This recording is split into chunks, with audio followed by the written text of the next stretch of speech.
ونؤمن به ونتوكل عليه ونعوذ بالله من شرور أنفسنا ومن سيئات أعمالنا من يهده الله فلا مضل له ومن يضلله فلا هادي له ونشهد أن لا إله إلا الله وحده لا شريك له ونشهد أن سيدنا ونبينا ومولانا محمدا عبده ورسوله أرسله بالحق بشيرا ونذيرا وداعيا إلى الله بإذنه وسراجا منيرا صلى الله تعالى عليه وعلى آله وأصحابه وسلم تسليما كثيرا كثيرا أما بعد فأعوذ بالله من الشيطان الرجيم بسم الله الرحمن الرحيم لقد كفر الذين قالوا إن الله هو المسيح ابن مريم قل فمن يملك من الله شيئا إن أراد أن يهلك المسيح ابن مريم وأمه ومن في الأرض جميعا ولله ملك السماوات والأرض وما بينهما يخلق ما يشاء والله على كل شيء قدير صدق الله مولانا العظيم সূরা মায়েদা 17 নম্বর আয়াত থেকে তেলাওয়াত করা হয়েছে।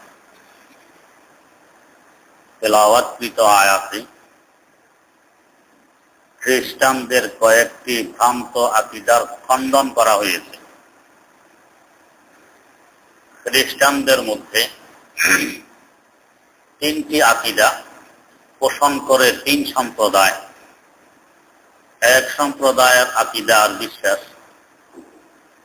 সাইয়্যিদানা হযরত ঈসা ইবনে মারইয়াম আলা নবিয়িনা ওয়া আলাইহিস সালাতু ওয়াস সালাম উনি খোদা।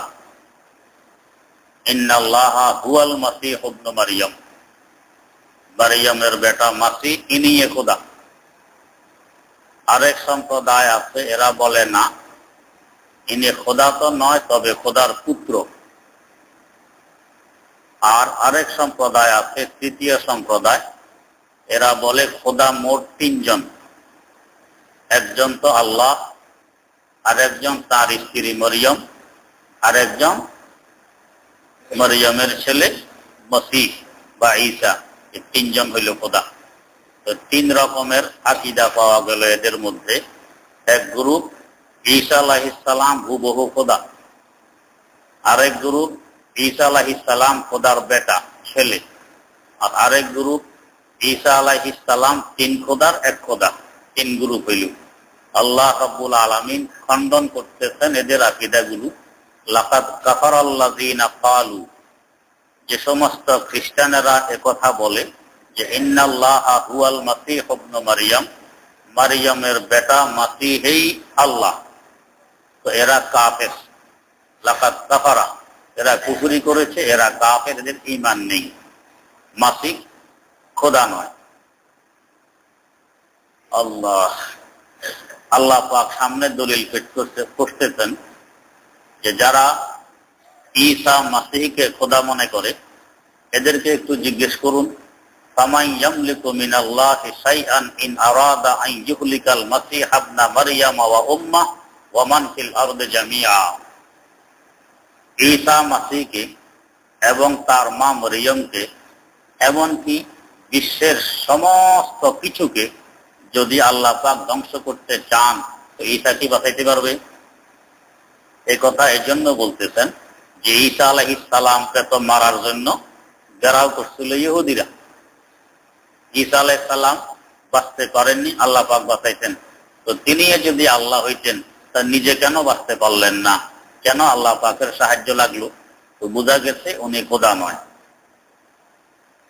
আল্লাহ রাব্বুল আলামিনের মালিকানা আকাশসমূহে এবং জমিনে, জমিন আর আকাশের মধ্যবর্তী স্থানে যা কিছু আছে সব কিছু আল্লাহ পাকের মালিকানাধীন। তিনি যা চান সৃষ্টি করেন, তিনি সর্বক্ষমতার মালিক। এ তো গেল আয়াতের অনুবাদ। এখানে এক আকীদার কথা বলা হয়েছে, আল্লাহ পাক আর ঈসা আলাইহিস সালাম এক, কোনো বেশ কম নেই, এই আকীদা যারা পোষণ করে এটা এখানে খণ্ডন করা হয়েছে। হযরত ঈসা আলাইহিস সালাম যে আল্লাহ নন, এর সপক্ষে দলিল দিতে গিয়ে, প্রমাণ দিতে গিয়ে আল্লাহ পাক বললেন, ঈসাকে যখন ইহুদিরা হত্যা করার জন্য ঘেরাও করেছিল, তখন নিজকে নিজে বাঁচাইতে পারেনি এবং তার মাকেও তো তিনি বাঁচাইতে পারেননি, মাও তো এর আগে মারা গেছে। তো আল্লাহর মা মারা যাবে, এটা কি আল্লাহ কোনোদিন যাবে? আপনাদের মা মারা যাক, যাদের মা আছে, কেউ চান যে আমার আম্মা মারা যাক? কেউ চান না। যদি ক্ষমতা থাকতো মাকে জিন্দা রাখতেন চিরদিনের জন্য, তো কেউ কারো মারে কেউ মরতে দিত? কোনদিন দিত না, সব সময়ের জন্য জিন্দা রেখে দিত। তো ঈসার যদি ক্ষমতা থাকতো, তোর মাকে তো সে মরতে দিত না, জিন্দায় রাখতো। যখন মা মারা গেছে, মরতে দিছে, বোঝা গেছে ঈসার ক্ষমতা নেই। তো যখন ক্ষমতা নেই, সে আবার আল্লাহ হয় কি করে? ঈসা আলাইহিস সালামের ব্যাপারে ইহুদিদের আকীদার বিশ্বাস হল আল-আয়াযু বিল্লাহ, তিনি অবৈধ সন্তান। তিনি অবৈধ সন্তান, বৈধ সন্তান নয়।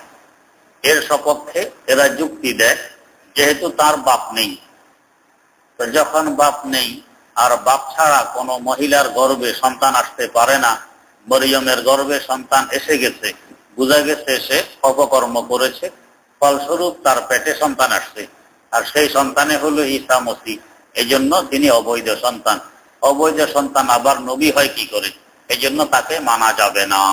ইহুদিদের যুক্তি পিছনে গেছে, সামনে বিভিন্ন আয়াতে কথা আছে যে আল্লাহ রাব্বুল আলামিন আদম আলাইহিস সালামকে সৃষ্টি করেছেন মা বাপ ব্যতীত। মাও লাগেনি, বাপও লাগেনি।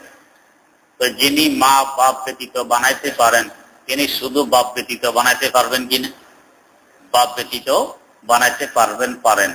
আর এখন তো বিজ্ঞানীরা গবেষণা করে বেরও করে ফেলছে, দেহ থেকে ক্রোমোসোম বের করে এর মাধ্যমে পুরুষ ছাড়া এমনি মহিলার মাধ্যমে সন্তান জন্ম নেওয়া। বিভিন্ন বানরের মধ্যে পরীক্ষা করে সাকসেস হয়ে গেছে, মানুষের মধ্যে এখনো পরীক্ষা করতে পারেনি, এটা নিষেধ, এজন্য করেনি। কিন্তু এদের দাবি যে মানুষের মধ্যেও পরীক্ষা করলে সাকসেস হবে, যে পুরুষ ছাড়া শুধু মহিলার দেহ থেকে ক্রোমোসোম বের করে তার বাচ্চা দানিকে দিলে পরে পুরুষ ছাড়া এমনি সন্তান হতে পারে, মানুষ জন্ম নিতে পারে। তো আল্লাহ রাব্বুল আলামিন কুদরত প্রকাশ করছেন, একজনকে মা বাপ ব্যতীত সৃষ্টি করে আর আরেকজনকে শুধু বাপ ব্যতীত সৃষ্টি করে। যদি তিনি বৈধ সন্তান না হতেন, তো তার থেকে কিছু মুজিজা, কিছু অলৌকিক ঘটনা ছোটবেলায় প্রকাশ হয়ে গেছে, জারজ সন্তানের দ্বারা এগুলো সম্ভব ছিল না। যেমন তিনি যখন সন্তান নিয়ে বাইতুল লাহাম থেকে লোকালয়ে আসলেন, সকলে তার উপর অপবাদ দেয়া আরম্ভ করল। তো মায়ের অপবাদ শুনে হযরত ঈসা আলাইহিস সালাম মাত্র 2-4 দিনের সন্তান, দুধ খায়, এই সন্তান বলে উঠলেন, ইন্নী আব্দুল্লাহ আতানিয়াল কিতাব ওয়া জাআলানি নাবিয়্যা। তোমরা আমার মাকে খামাখা দোষারোপ করো, আমি তো আল্লাহর বান্দা, আল্লাহ আমাকে কিতাব দান করেছেন, আমাকে নবুয়ত দান করেছেন। দুধের শিশু কথা বলতেছে। এই পর্যন্ত পৃথিবীতে যতটুকু জানা যায় 4 জন দুধের শিশু কথা বলছে জন্মগ্রহণের পর। সাধারণত এই বয়সে কথা বলা সম্ভব হয় না, এরা বলছে। তো এদের মধ্যে একজন হইল হযরত ঈসা আলা নাবিয়িনা ওয়া আলাইহিস সালাতু ওয়াস সালাম।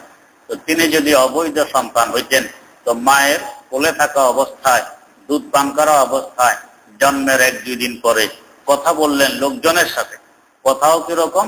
ওদের প্রশ্নের জবাব। তো বোঝা গেছে উনি নবী, অবৈধ সন্তান নয়। আল্লাহ রাব্বুল আলামিন আরো বহু প্রমাণাদি দিয়েছেন তিনি যে নবী, অবৈধ সন্তান নয়। আল্লাহ রাব্বুল আলামিন হযরত জিবরিল আমিনের মাধ্যমে তার আম্মার মুখে ফুঁক দেওয়াইছিলেন, ওই ফুঁক থেকে ঈসা আলাইহিস সালাম পেটে আসছেন। ঈসা আলাইহিস সালাম অবৈধ সন্তান নন। তো ইহুদিদের ধারণা হলো তিনি অবৈধ সন্তান, অতএব সে নবুয়ত দাবি করতেছে, এটা মিথ্যা, মানা যাবে না। শেষমেশ ইহুদিরা ক্ষুব্ধ হয়ে তাকে হত্যা করার জন্য উদ্বুদ্ধ হইল, মেরেই ফেলবে, জিন্দা রাখবেন। মারার জন্য একজন ইহুদিরা ওনার যেই ঘরে ছিলেন তখন চতুর্দিকে বেষ্টনী দিয়ে রেখেছে, ওনাকে হত্যা করে ফেলবে। তার সাথে তার সাথী সঙ্গী কয়েকজন ছিলেন। আল্লাহ, এই মুহূর্তে আল্লাহ রাব্বুল আলামিন তাকে জানাই দিলেন যে ইহুদিরা বেষ্টনে দিয়ে রাখছে, তোমাকে হত্যা করে ফেলবে। তিনি সাথী সঙ্গীদের কাছে কথাগুলো রাখলেন, ইহুদিরা এই কাজ করছে, আমাকে এরা মেরেই ফেলবে, তোমরা আসো, কেউ আমার সাহায্য করতে পারো? এরা দেখলো যে যত ইহুদি, এদের সাথে মোকাবেলা করতে গেলে ঈসাকে বাঁচাবো কি, আমাদের নিজকেই মরতে হবে, তো দরকার নাই, নিজেই বাঁচি। এরা সবাই ওনাকে একা থুয়ে বেগে গেছে। এখান থেকে পার্থক্য বুঝে আসে মুসলমান আর অমুসলিমের মধ্যে। মুসলমানদের অবস্থা তো হইল যে নবী জিন্দা থাকলে আমাদের স্বার্থ, আমি একা কেন, আমার লক্ষ কোটি জান যেতে পারে কিন্তু আমার নবীর গায়ে একটি কাঁটাও বিঁধতে পারবে না। এই ছিল উম্মতে মুহাম্মদিয়ার অবস্থা। না হয় সাইয়্যিদেনা হযরত আবু বকর সিদ্দিক রাদিয়াল্লাহু তাআলা আনহু হিজরতের সময় প্রতি মুহূর্তে জানের খতরা, যে কোনো মুহূর্তে জান চলে যেতে পারে, কিন্তু এক মুহূর্তের জন্য হুজুরের সাথীত্ব ছাড়েননি। আল্লাহ পাক তার বরকতে ওনাকে আলমে বরজাখ তথা কবর জগতে হুজুরের পাশে স্থান করে দিয়েছেন এবং হাসর মাঠও পাশে থাকবে, বেহেশত। একদিন হুজুর সাল্লাল্লাহু আলাইহি ওয়াসাল্লাম তার ডান হাত মুবারক হযরত সিদ্দিক আকবরের কাঁধে আর বাম হাত মুবারক ফারুক আজমের কাঁধে দিয়ে হাঁটতেছেন আর বলতেছেন সাহাবায়ে কেরামকে, তোমরা কি দৃশ্য দেখতেছো? তো হুজুর, দেখতেছি আপনার ডান হাত আবু বকরের কাঁধে, বাম হাত ওমরের কাঁধে, এভাবে আপনি হাঁটতেছেন। হুজুর বললেন, ঠিক এভাবে আমি আমার কবর থেকে হাসরের দিন কিয়ামতের মাঠে উঠবো, এই দুইজন আমার দুই পাশে থাকবে। তো জিন্দেগিটাও দুইজন পাশে ছিলেন, কবর জগতও পাশে আছেন, হাসর মাঠও পাশে থাকবেন, বেহেশত পাশে থাকবেন। তো এই উম্মতের তো বৈশিষ্ট্য হইল নিজের জান কেন, হাজারো জান যাক, তারপর নবী হেফাজতে থাকুক, এটা হলো এই উম্মতের বৈশিষ্ট্য। কিন্তু ওদের বৈশিষ্ট্য নিজে আগে বাঁচি, পরে নবীর চিন্তা, তো সব নিজে নবীকে ধুয়ে পালিয়ে গেছে। ইহুদিরা চতুর্দিকে বেষ্টনী দিয়ে রাখছে, ঈসাকে ধরবে। ঈসা আলাইহিস সালাম দুয়ার বন্ধ করে রাখছেন। শেষমেশ এদের মধ্য থেকে একজন ভিতরে ঢুকলো দেওয়ালের উপর দিয়ে টপকি। আল্লাহ রাব্বুল আলামিন কুদরত প্রকাশ করলেন। ইহুদি ভিতরে ঢুকে পরামর্শ ছিল, তুমি দুয়ার খুলে দিবে, খুলে দিলে আমরা সবাই ভিতরে ঢুকবো, ঢুকে ঈসাকে শেষ করে ফেলি। ওই বেচারা ভিতরে ঢুকছে, ঢুকে দুয়ার খুলতে, খোলার পরে ইহুদিরা ঘরে ঢুকছে ঈসা আলাইহিস সালামকে হত্যা করার উদ্দেশ্যে। আর এই ফাঁকে, এই যে দুয়ার খুলছে, এই ফাঁকে আল্লাহ রাব্বুল আলামিন ঈসা আলাইহিস সালামকে উপরে উঠাই নিয়ে গেছেন, এদের সামনে দিয়ে নেননি, নিতেন ঘরের চাল ভেদ করে পুকুরের দিকে। এরা দেখেন নিয়ে গেছে। ঈসা আলাইহিস সালামকে তো আল্লাহ পাক হেফাজত করলেন, মধ্যখানে আল্লাহ পাকের আরেকটি কুদরত প্রকাশ করলেন। যে লোকটি দুয়ার খোলার জন্য ঘরে ঢুকেছিল, এই লোকের নেসফে আলা, শরীরের উপরের দিক ঈসা আলাইহিস সালামের সূরত বানাই দিয়েছেন, আর নিচের দিক তার আগের সূরতেই ছিল। কোমর থেকে পায়ের দিক আগের সূরতে, কোমর থেকে উপরের দিক ঈসা আলাইহিস সালামের সূরত। এরা ঘরে ঢুকে দেখে ঈসা তো আছে, এই ধরে ঈসা আলাইহিস সালামকে মারা শুরু। আর হে তো বারবার বলতেছে, ভাই আমি ঈসা নই, আমাকে কেন মারো, আমি তো তোমাদের লোক, আমি দুয়ার খোলার জন্য ঢুকছি। এরা তো বাটপাড়ির জায়গা পাও না, বাঁচার জন্য এই সমস্ত বাহানার মিথ্যা কথা কইতেছে। একে এইভাবে মারতে মারতে শেষই করে ফেলি। শেষ করার পরে এখন এদের খবর হয়েছে যে আরে আমরা যাকে ঘরে ঢুকেছিলাম সেই কই, যাকে ঘরে ঢুকেছিলাম দুয়ার খোলার জন্য ও কই। এখন অনেকে কহে তো বলছে এতক্ষণ, ভাই আমি দুয়ার খোলার জন্য ঢুকছি, আমি ঈসা নয়। চেক করে দেখে তার কোমর থেকে নিচের দিক ওদের লোকের সূরত আছে। তো এটা আমাদের লোকে দেখা যায়, পাটা তো আমাদের লোকের মতো, ঈসার পা তো এরকম না, আমাদের লোকের পা এরকম ছিল। উপরের দিকে তাকালে দেখে এটা ঈসা। কিন্তু আল্লাহ পাক শরীরের ঘটনা পরিবর্তন করছেন চেহারার দিকে। জামা কাপড় যেটা গায়ে ছিল সেটাই তো আছে, জামা কাপড় তো পরিবর্তন করেনি। ঈসা আলাইহিস সালামের যে পোশাক তার দেহে ছিল এটা নিয়েই তিনি উপরে চলে গেছেন। আর দুয়ার খোলার জন্য যে ঢুকছে তার গায়ে যে পোশাক ছিল এটা তার গায়ে আছে। এখন দেখে যে জামা তো আমাদের সাথীর জামা, ঈসার জামা তো এটা নয়, কিন্তু সাথীর জামা। তো জামা বলতেছে আমাদের মানুষ, পায়ের দিক বলতেছে আমাদের মানুষ, শুধু চেহারায় বলতেছে ঈসা আমাদের মানুষ নয়। এরা আজ পর্যন্ত কোন সিদ্ধান্তে পৌঁছতে পারেনি। কোরআনে কারিমে ঘটনা উল্লেখ আছে, এই দাঁধা এদের মধ্যে আজও রয়ে গেছে। আল্লাহ রাব্বুল আলামিন বলতেছেন ওয়ামা সালাবুহু ওয়ামা কাতালুহু ওয়ালাকিন শুববিহা লাহুম। এরা সন্দেহে পড়ে গেছে, ওনাকে হত্যা করতে পারেনি, শুলিও দিতে পারেনি। ওনাকে তো আল্লাহ পাক বাররাফাহুল্লাহ, উপরে উঠাই নিয়ে গেছেন। আল্লাহ পাক ওই ঘটনার দিকে ইশারা করতেছেন যে দেখো, যদি ঈসা খোদা হইতো তো এইভাবে ঈসাকে মারার জন্য উদ্বুদ্ধ হলে ইহুদিরা নিজে বাঁচতে পারলো না, আমার কাছে সাহায্য চাইলো, আমি উপরে উঠাই নিয়ে তাকে বাঁচাই দিলাম। এইটা কি খোদা হওয়ার পরিচয় না খোদা না হওয়ার দলিল? এটা তো খোদা না হওয়ার দলিল। দ্বিতীয় আরেক সম্প্রদায়, এরা বলতো যে তিন খোদার এক খোদা, ঈসা আলাইহিস সালাম তিন খোদার এক খোদা। এটা কোরআন শরীফের আয়াতে আছে যে খোদা মাত্র একজন হইতে পারে, তিনজন হওয়া সম্ভব নয়। তিনজন হইলে এই খোদায় খোদায় মারামারি দরাদরি করে পুরো সৃষ্টি জগৎকে দরহাম বরহাম করে ফেলত। এই সুন্দর একটা সিস্টেমে এটা চলত না। এক দেশে ক্ষমতায় থাকে এক দল, আরেক দল থাকে বিরোধী দল হিসাবে, তারপরও মারামারি কোনো শেষ আসেনি। বিরোধী দল যদি সমানভাবে ক্ষমতায় থাকতো তো কি অবস্থা হইত?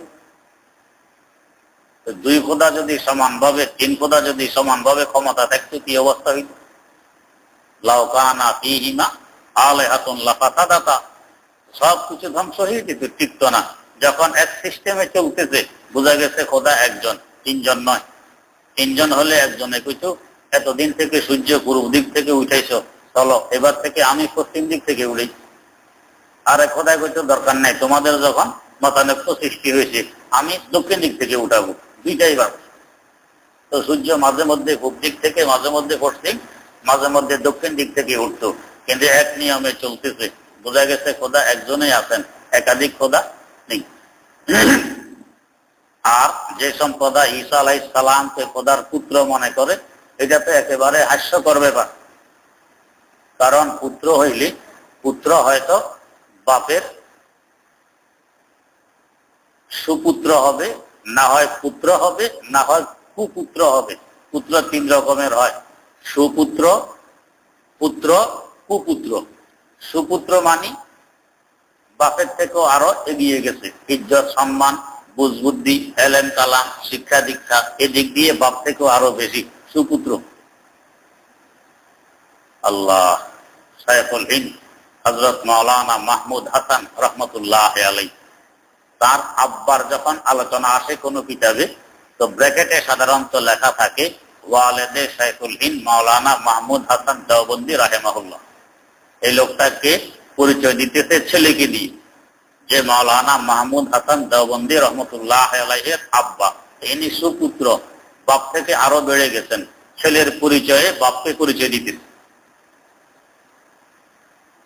আল্লাহ হযরত মাওলানা ইয়াহইয়া রহমতুল্লাহ আলাইহি নিজেও প্রসিদ্ধ ছিলেন, তারপরও মাঝে মধ্যে ওনার নামাজটা আসে ওয়ালেদে শাইখুল হাদিস আল্লামা জাকারিয়া রহমতুল্লাহ আলাইহি। ফাযাইলে আমালের লেখক শাইখুল হাদিস আল্লামা জাকারিয়া রহমতুল্লাহ আলাইহি, ওনার পরিচয় দিয়ে বাপকে পরিচিত করানো হয় মাঝে মধ্যে। বাপও কিন্তু কম ছিলেন না, অনেক বড় আলেম, বড় বুজুর্গ ছিলেন। হযরত গঙ্গুহি রহমতুল্লাহ আলাইহির মসজিদে নামাজ পড়ে। আল্লাহ, এরা হলো সুপুত্র। আর একটা হলো পুত্র, বাপের সমান, বাপের বাড়ায়ও নাই কমায়ও নাই, জাগায় রাখছে। আর একটা হলো কুপুত্র, বাপের ইজ্জত বরণ সব শেষ করছে, এটা কুপুত্র। এটা মানুষের বেলায় হইতে পারে, মানুষের বেলায় হইতে পারে, সুপুত্র হইতে পারে, পুত্র হইতে পারে, কুপুত্র হইতে পারে। কিন্তু আল্লাহর বেলা যদি সুপুত্র হয়, তো আল্লাহকে পিছে ফেলে দিয়ে পুত্র আরো এগিয়ে গেছে। তো যে আল্লাহ পিছে করলো, এটা আবার আল্লাহ কি করে হয়, বড় মুশকিলের কথা। আর যদি পুত্র হয় মানে সমান সমান, তো দুই খোদা সমান সমান, এটাও হয় কি করে? আর কুপুত্র হওয়ার তো প্রশ্নই আসে না, যে আল্লাহর ছেলে আল্লাহর অবাধ্য উল্টা পাল্টা চলে, তো বড় মুশকিলের কথা। তো পুত্র যে তিন প্রকারের হয়, কোন প্রকার আল্লাহ পাকের বেলায় সাজে না। এই জন্য আল্লাহ পাকের পুত্র পাত্র কিছু নেই, তিনি একা, লাম ইয়ালিদ ওয়া লাম ইউলাদ। তিনিও কারো থেকে জন্ম নেননি, তার থেকেও কেউ জন্ম নেয়নি, তিনি একা। তাদের এই ভ্রান্ত আকীদা এটাও সঠিক নয়। যখন ভারতবর্ষ ইংরেজরা দখল করে, এরা ইসলামকে মিটানোর জন্য যত রকমের চেষ্টা তাদের সাধ্যে ছিল বাদ দেয়নি একটাও। ভারতবর্ষের প্রত্যেকটি মাদ্রাসাকে ধ্বংস করছে। প্রথম টার্গেট ছিল মাদ্রাসা, যে ইসলামকে টিকাইয়া রাখে এটাকে ধ্বংস করে দাও, মাদ্রাসা শেষ। এরপরে ওলামায়ে কেরাম, যে এরা ইসলামকে টিকাইয়া রাখে এদেরকে শেষ করে দাও, ওলামায়ে কেরামকে ধ্বংস করছে। কোরআনে কারীম 3 লক্ষ কোরআনের কপি এরা জ্বালাইছে আগুন দিয়ে, এটা শেষ করে দাও। কিন্তু কিছুতেই শেষ করতে পারেনি। শেষমেশ আরেক চেষ্টা চালাইছে, ইউরোপ থেকে খ্রিস্টান পাদ্রী বুদ্ধিজীবী আমদানি করতে ভারতবর্ষে, যে এরা মুসলমান মৌলবীদের সাথে বহস করবে, তর্ক করবে, করে মৌলবীদেরকে হারাই দিয়ে এরপরে জিতবে। এই তর্ক বহস কত রকমের চেষ্টা এরা করছে। সিরাজুল হিন্দ শাহ আব্দুল আজিজ মুহাদ্দিস দেহলভী রহমতুল্লাহ আলাইহি, ওনার সাথে আসছে একদিন বহস করতে। এসে প্রথমে পাদ্রী জিজ্ঞেস করতেছে, হুজুর এক জায়গায় যাব, ওই জায়গা আমি চিনি না, রওনা করছি, কিছু দূর যাইয়ে দেখি আর চিনি না সামনে। এখন এখানে দেখি 2 জন মানুষ, একজন ঘুমন্ত অবস্থায় আছে আর একজন জাগ্রত বসে আছে। আমি পথ কাকে জিজ্ঞেস করব? জাগ্রত ব্যক্তিকে জিজ্ঞেস করে গন্তব্যে পৌঁছার চেষ্টা করব, না অপেক্ষা করব ঘুমন্ত ব্যক্তি কবে সজাগ হবে, সজাগ হইলে তাকে জিজ্ঞেস করে গন্তব্যে পৌঁছার চেষ্টা করব? কোনটা? শাহ আব্দুল আজিজ মুহাদ্দিস দেহলভী রহমতুল্লাহ আলাইহি, মুওয়াফফাক মিনাল্লাহ, এদেরকে কদমে কদমে আল্লাহ পাক সাহায্য করেন। কিছু বান্দা দুনিয়াতে এমন আছে, কদমে কদমে মুহূর্তে মুহূর্তে আল্লাহ পাক এদের দস্তগীরি করেন, সাহায্য করেন। উনি পাল্টা জিজ্ঞেস করলেন যে, ভাই প্রশ্ন যে করছো বুঝার জন্য করছো না আমাকে আটকানোর জন্য করছো? কেউ কেউ আছে মৌলবীরা আটকাবে লেগে প্রশ্ন করে, বুঝার জন্য করেন। তো খ্রিস্টান পাদ্রী কয়, না হুজুর বুঝার জন্য করছি।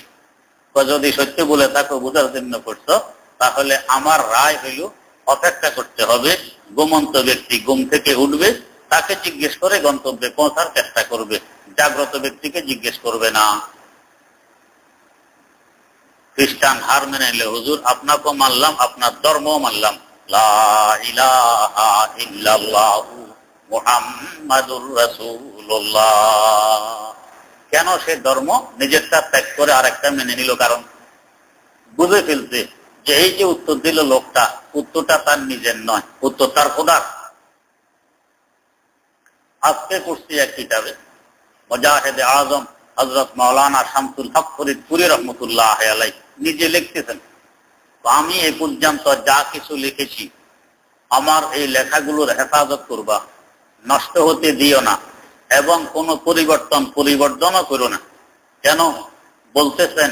আমি আমার লেখার একটি শব্দ আল্লাহ পাকের পক্ষ থেকে ইশারা পাওয়া ছাড়া লিখিনি, নিজের পক্ষ থেকে একটি শব্দ লিখিনি। এই জন্য পরিবর্তন তোমরা করবা। এরা আল্লাহ পাকের নূর দ্বারা দেখে। শাহ আব্দুল আজিজ সাহেবের এই উত্তরে খ্রিস্টান নিজের ধর্মবাদ দিয়ে ইসলাম গ্রহণ করে ফেলছে। কারণ তার উদ্দেশ্য ছিল যে সাধারণ একথাই তো উত্তর আসা স্বাভাবিক, যে জাগ্রত ব্যক্তিকে জিজ্ঞেস করে তুমি গন্তব্যে পৌঁছবা। তারও খেয়াল ছিল হুজুর একথাই বলবেন। যদি একথা বলতেন এরপরেই তার যুক্তি পেশ করতো কি, তো আমাদের নবী তো জিন্দা জাগ্রত, আল্লাহ পাক উঠাই নিয়ে গেছেন, চতুর্থ আকাশে জাগ্রত আছেন। আর তোমাদের নবী তো ইন্তেকাল করছেন, উনি ঘুমে মদিনার রওজায়। তো তোমাদের নবী ঘুমে, আমাদের নবী সজাগ, আমরা সকলেই মুসাফির। পৌঁছবো কোথায়? আখিরাতে, গন্তব্যে, বেহেশতে, আল্লাহর কাছে। তো ঘুমন্ত ব্যক্তিকে যখন জিজ্ঞেস করব না, করব জাগ্রত ব্যক্তিকে। তো তোমাদের নবী বাদ, আমাদের নবীর ধর্ম অনুযায়ী চলতে হবে, অনুসরণ খ্রিস্টান ধর্মের করতে হবে, এটা সে বলবে। কিন্তু হযরত যখন বলেন অপেক্ষা করতে হবে, ঘুমন্ত ব্যক্তি জাগবে, তারপরে তাকে জিজ্ঞেস করে গন্তব্যে পৌঁছতে হবে, বুঝে গেছে হুজুর আমার ধর্ম বাদ, আপনারটা মেনে নিলাম। তিনি যুক্তি দিলেন যে দেখো, জাগ্রত ব্যক্তিকে জিজ্ঞেস করলে কেন কাজ হবে না, ঘুমন্ত ব্যক্তিকে জিজ্ঞেসের অপেক্ষা কেন করতে হবে? কারণ কি? কারণ হলো জাগ্রত ব্যক্তি যদি রাস্তা চিনত, তো সে কেন সফর করতেছে না? সেও বসে রয়েছে ঘুমন্ত ব্যক্তির অপেক্ষায়, যে উঠবে তাকে জিজ্ঞেস করবে। সেও বসে আছে ঘুমন্ত ব্যক্তির অপেক্ষায়। এই জন্য জাগ্রত ব্যক্তিকে জিজ্ঞেস করলে গন্তব্যে পৌঁছতে পারবে না, সেও এটা জানে না। সাইয়্যিদানা ঈসা আলা নাবিয়িনা ওয়া আলাইহিস সালাতু ওয়াস সালাম আবার যখন আসবেন এই জগতে, তখন হুজুর সাল্লাল্লাহু আলাইহি ওয়াসাল্লামের বাতানো রাস্তা ইসলাম অনুযায়ী নিজেও চলবেন, অন্যদেরকেও চালানোর দাওয়াত দিবেন। নিজের ধর্ম চালাবেন না, নিজের ধর্মের উপরে নিজেও চলবেন না, অন্যকেও চালানোর চেষ্টা করবেন না। তিনিও বাদ দিয়া ইসলাম ধর্ম অনুযায়ী চলবেন, ইসলাম ধর্ম অনুযায়ী অন্যকে চালানোর চেষ্টা করবেন। তো বোঝা গেছে উনিও তো অপেক্ষায় আছে যে এই ব্যক্তির দিন আর ধর্ম ইসলাম অনুযায়ী আমাকেও চলা লাগবে, অন্যকেও চালানো লাগবে। তো খ্রিস্টান বুঝে গেছে। আরেকবার এক পাদ্রী বিশাল সমাবেশে চ্যালেঞ্জ করছে যে মুসলমানদের কোরআনে আছে আমাদের ঈসা যে জিন্দা, মুসলমানদের কোরআনেই আছে আমাদের ঈসা যে জিন্দা। এখন সব মুসলমানরা খামোশ, কে জবাব দিবে? এটা চ্যালেঞ্জ করছে, সে চ্যালেঞ্জকে গ্রহণ করবে। আল্লাহ, দারুল উলুম দেওবন্দের একজন তালেবে ইলম, মাত্র শারহে বেকায়া পড়ে, ইন্টারের ছাত্র, ইন্টারের বেচারার গায়রতে ঈমানি তাকে চুপ থাকতে দিল না যে খ্রিস্টান পাদ্রী ইউরোপ থেকে ভারতবর্ষে এসে চ্যালেঞ্জ করবে, কোন মুসলমান জবাব দিবে না, এটা হইতে পারে। আল্লাহর উপর তাওয়াক্কুল, আমি চ্যালেঞ্জ গ্রহণ করলাম, দাঁড়ায় চ্যালেঞ্জ গ্রহণ করছি। বেচারা মাত্র ইন্টারের ছাত্র, কিভাবে বহাস করব? কিন্তু আল্লাহ রাব্বুল আলামিনের যখন মর্জি হয় হককে তিনি জয়ী করবেন, তো তখন কিভাবে করেন কল্পনায় আসে না।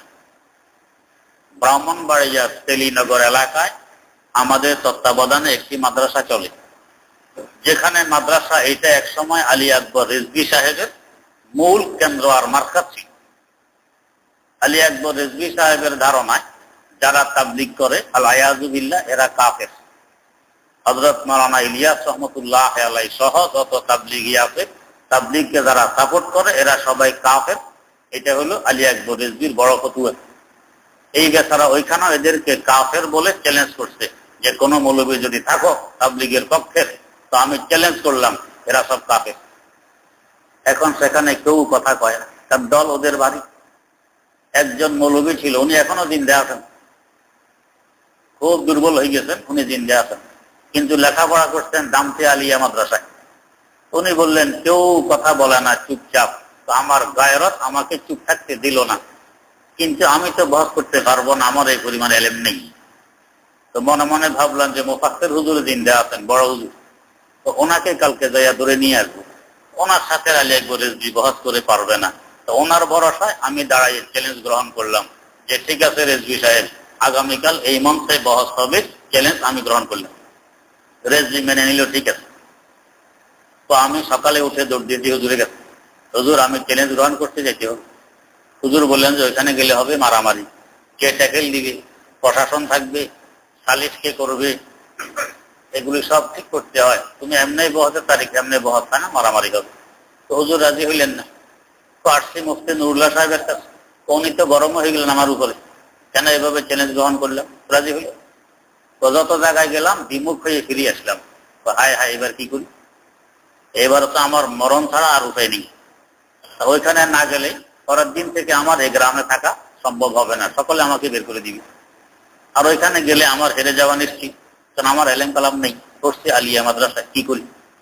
যাক, আল্লাহর উপর তাওয়াক্কুল। দু চারজন মানুষ যারা আমাদের আকীদার ছিল, এদেরকে জায়গায় জায়গায় বসাইয়া আমি মঞ্চে গেলাম। রেজভী সাহেব আসছেন। তো আসার পরে বহসের কথা হেক কয়টা হয় নাকি, আমি বললাম যে হুজুর কালকে যে চ্যালেঞ্জ গ্রহণ করছিলাম আমি, এখন তো বহস হবে, কথা আপনি আগে বলবেন না আমি আগে? তো হে বললো আপনি আগে বলেন। তো এবারে পড়লাম মুসিবতে, কি বলবো আমি কথা। তো মাইক হাতে নিলাম, কি বলবো কিছুই নাই জেহেনে, কিছুই আমার মনে নাই, অন্তরে নাই, কি বলবো। তারপরও মাইক হাতে নিলাম। তো মাইক হাতে নেওয়ার পরে আল্লাহ পাক আমার জেহেনে প্রশ্ন ডালছেন। আমি বললাম যে আপনি গতকালকে বলছেন তাবলীগওয়ালারা কাফের, বলছেন তো? হ্যাঁ বলছি। এখনো বলেন? তো এখনো বলি এরা কাফের।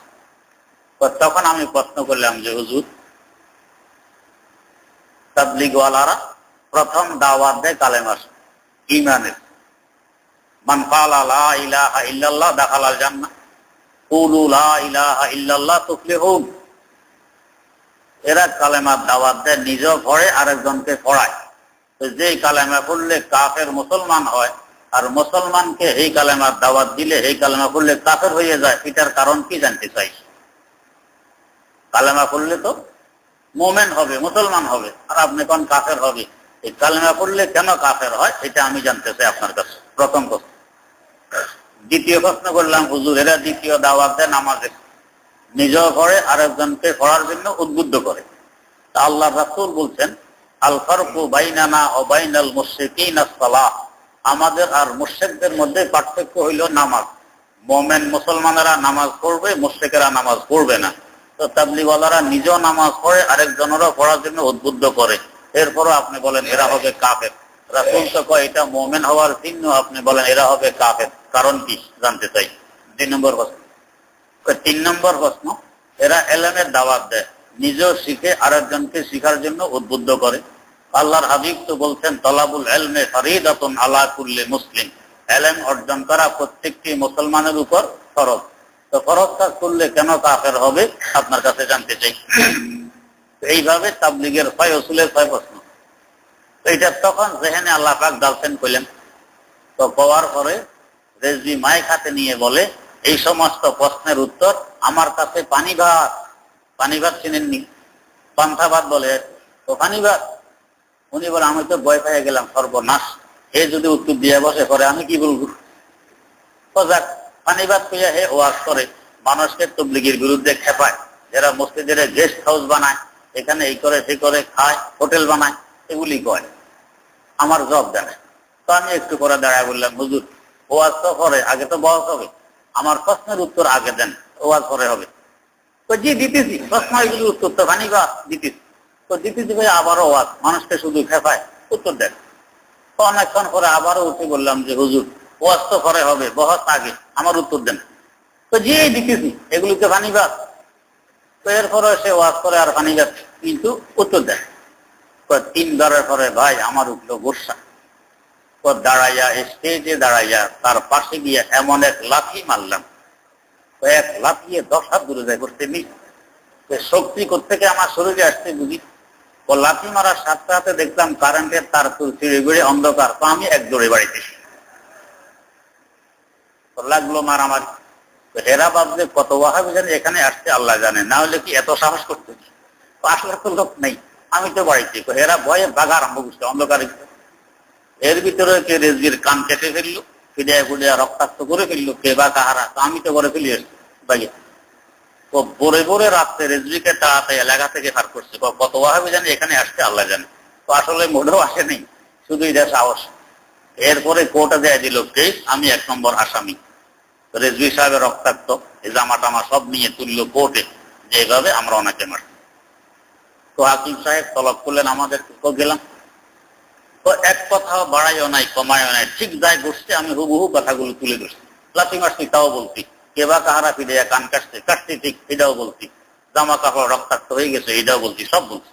তো আসলে আমরা লোক ছিলাম না, এরা ভয়ে পালাইছে আর মারি খেয়েছি। তো হাকিম সাহেব রায় দিলেন, আজকে থেকে রেজভি সাহেবের ব্রাহ্মণবাড়িয়া ডিস্ট্রিক্টের এরিয়ার ভিতরে ঢুকা নিষেধ। এটা হইল রায়। তো আমাদের কারো কেস কুচ হইল না, রায় হয়ে গেল ওনার ব্রাহ্মণবাড়িয়া ঢুকা নিষেধ। ওই মার্কাজে এখন আমাদের কওমি মাদ্রাসা চলতেছে, যেখানে রেজভির গুড়া মার্কাজ ছিল, মূল কেন্দ্র ছিল ব্রাহ্মণবাড়িয়া, সেখানে কওমি মাদ্রাসা চলতেছে, মসজিদ হয়েছে আলহামদুলিল্লাহ। এখন তাবলিগ এখান থেকে বাইরে, যেখানে তাবলিগের কাফের ভিতর এখান থেকে এখন তাবলিগ বাইরে। তো আল্লাহ রাব্বুল আলামিন সময় আসলে এরকম সাহায্য করে। তো ওই খ্রিস্টান পাদ্রী চ্যালেঞ্জ করছে, ঈসা আলাইহিস সালাম আল্লাহর পুত্র, ঈসা আলাইহিস সালাম আল্লাহর পুত্র। তো চ্যালেঞ্জ গ্রহণ করছে দারুল উলুম দেওবন্দের এক ছাত্র, ইন্টার ক্লাসের। তাও ছাত্র কোনো তুখার ছিল না, দুর্বল কিসিমের ছাত্র, কিন্তু ঈমান ছিল সবল। চ্যালেঞ্জ গ্রহণ করছে, আসো স্টেজে। বেচারা স্টেজে আসছে। এখন পাদ্রীর যুক্তি, কারণ এ তো সব তৈরি করে আসছে, আর এই বেচারা তো মাত্র আসছে। এখন দেখতেছে যে এই ছেলে কোনো পাদ্রীর সাথে কুলাই উঠতে পারতেছে না। আল্লাহু আকবার, আল্লাহ পাক দ্বীনের সাহায্য কার দ্বারা করবেন তিনিই জানেন। এই সময় এক চাষি 30-35 বছর বয়স হবে, তো চাষি মানুষকে ঠেলে স্টেজে উঠছে। কিছু গ্রাম্য দেখবেন আনপড় আছে, লেখাপড়া জানে না, কিন্তু শিক্ষিতদের নাকে রশি লাগাইয়া টানতে জানে। এরকমও আমি দেখছি, কেউ মারা গেছে, মিরাজ বন্টন হবে, পরিত্যক্ত সম্পদ, অমুকে এতরূপ ভাবে, অমুকে এতরূপ ভাবে, অমুকে এতরূপ, অমুকে ভাবে না। হুবহু আমরা যেভাবে ফরায়েজ করি সেভাবে মুখস্থ বলে দেয়, অথচ লেখাপড়া মোটেও করেনি, নাম রক্ষা করতে জানেন। আল্লাহ পাক এরূপ মানুষও রাখছে। তো ওই চাষি বেচারা এরকম বকলম মানুষ ঠেলে স্টেজে উঠে যদি বলে যে আমি বহস করবো, তো ওই দারুল দেওবন্দের ছাত্রের বেজ্জতি হয়।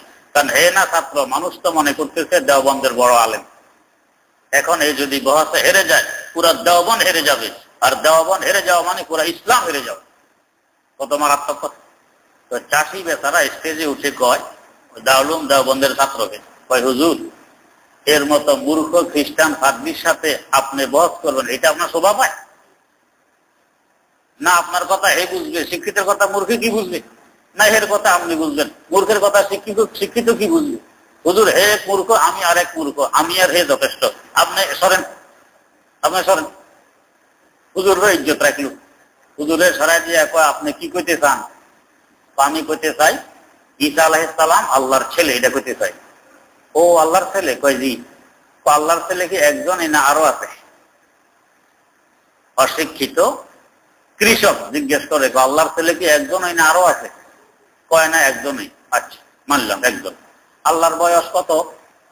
বয়স জিজ্ঞাসা কর, বয়স দিয়ে তুমি করবা কি? কয় না আপনি ইউরোপ থেকে আসছেন, জেনে শুনে তো আসছেন, আল্লাহর বয়স কত? আল্লাহর বয়সের কোনো সীমা নেই। সীমা নাই মানে তো অনেক বয়স, মানে কোটি কোটি কোটি কোটি কোটি কোটি কোটি কোটি বছর, আরো বেশি। ও আচ্ছা, তো কোটি কোটি কোটি কোটি বয়স হচ্ছে, ছেলে ওনার একজন। দেখেন আমার বয়স মাত্র 30 বছর, এই 30 বছরে 14 জন জন্ম দিছি। এটা আমার ফখর, আমার গৌরব, আমি 14টি সন্তানের জন্মদাতা। আরো 14-15 জন হবে আশা, 14-15 জন আরো হবে আশা আছে, 14 জন জন্ম। এটা আমার ফখর। তো 30 বছরে 14 জন জন্ম দিলাম, আর তোমার খোদা কোটি কোটি কোটি কোটি কোটি কোটি বছরে একজন মাত্র জন্ম দিছে। তো এরকম ধ্বজভঙ্গ খোদা তোমাদের খ্রিস্টানদের হইতে পারে, আমাদের মুসলমানদের হইতে পারেন তোমাদের। এখন খ্রিস্টান হেরে গেল, পুরা বহসে জয়ধ্বনি উঠলো কার?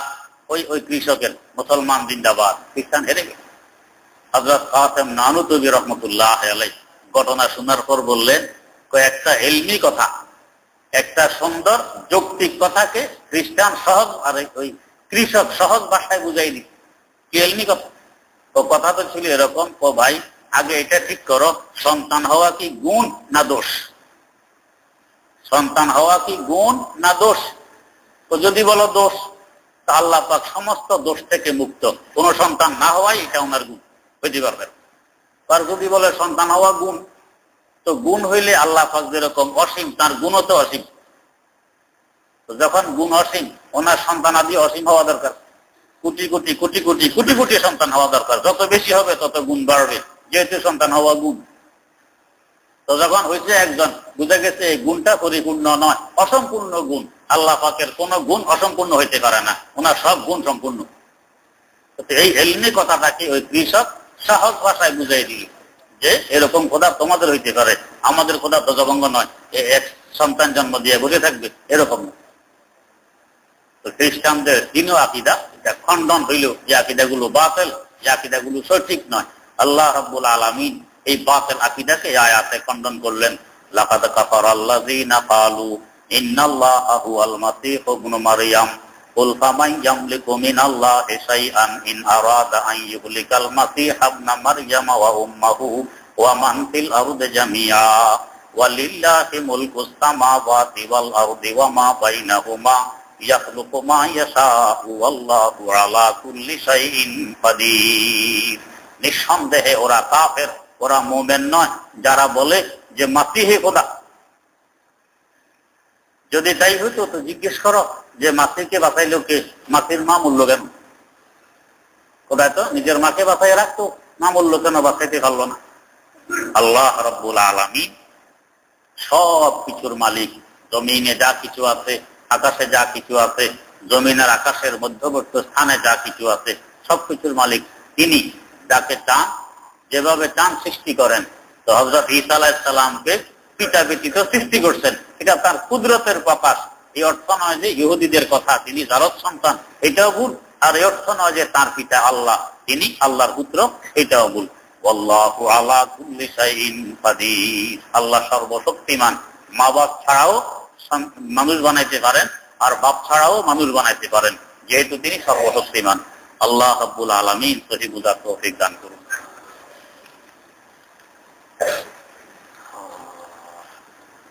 প্রশ্ন, স্বর্গের নাম প্রতি হাওয়া দেয়, জি হাওয়া দেয়। স্বর্গ দুই প্রকারের, উভয় প্রকার।